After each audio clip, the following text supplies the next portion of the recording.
Brought to you by Agilus Diagnostics.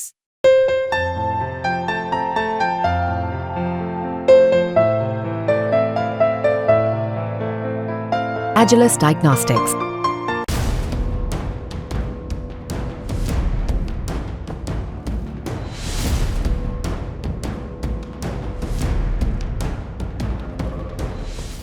एक अकेली काली रात और दो बड़े रेल हादसे। इन दो रेल हादसों ने पूरे देश को हिलाकर रख दिया है। सवाल उठ रहे हैं कि हर महीने कोई ना कोई रेल हादसा भारत में क्यों हो रहा है। सवाल रेल मंत्रालयों पर उठ रहे हैं। देश में रेल को लेकर बड़े बड़े ऐलान कर रही हैं, तब एक के बाद एक हादसे उन दावों की पोल खोल रही है कि देश में ट्रेन का एक्सपीरियंस वर्ल्ड क्लास हो रहा है।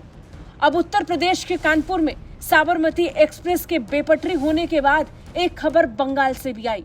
वेस्ट बंगाल के सिलीगुड़ी में एक मालगाड़ी डीरेल हो गई। इन दो अलग अलग हादसों का एक ही रात में हो जाना कई सवालों को खड़ा कर रहा है।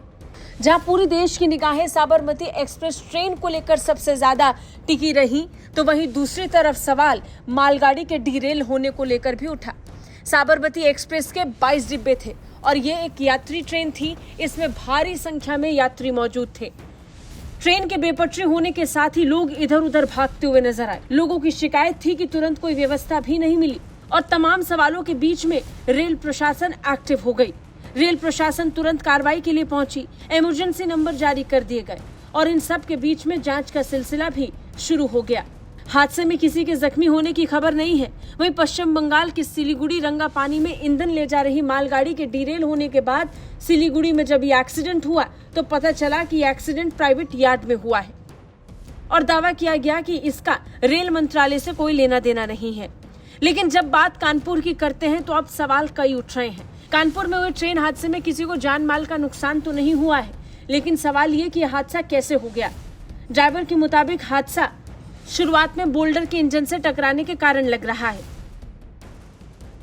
ड्राइवर ने बताया कि जैसे ही बोल्डर इंजन से टकराया वैसे ही इंजन का कैटल गार्ड बुरी तरह से मुड़ चुका था, जिसके बाद ये हादसा हुआ। हालांकि ड्राइवर ने तुरंत ट्रेन को रोकने की कोशिश भी की और इन सब में ट्रेन बेपटरी होकर ट्रैक से उतर गई। रेल प्रशासन की तरफ से यात्रियों की सुविधा के लिए इंतजाम किए गए, इमरजेंसी नंबर जारी किए गए और इसके साथ ही उन्हें बस से कानपुर भेजे जाने की तैयारी शुरू हो गई। पूरे मामले को लेकर अश्विनी वैष्णव कह रहे हैं कि बोल्डर के टकराने की वजह से ये ट्रेन हादसा हुआ है। रेलवे ट्रैक पर बोल्डर नहीं होता तो ये हादसा नहीं होता। बता दें ये कोई पहला मामला नहीं है जब रेल हादसा हुआ हो।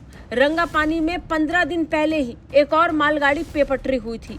वहीं इससे पहले इसी इलाके में इस साल जून के महीने में कंचनजंगा एक्सप्रेस का एक्सीडेंट हुआ था, जिसमें कई लोगों की मौत हो गई थी और कई लोग घायल हो गए थे। इस अकेले इलाके में 2 महीने के अंदर 3 ट्रेन दुर्घटना हो चुकी है और जिसे लेकर अब तक कोई स्पष्ट जवाबदेही भी तय नहीं की गई है।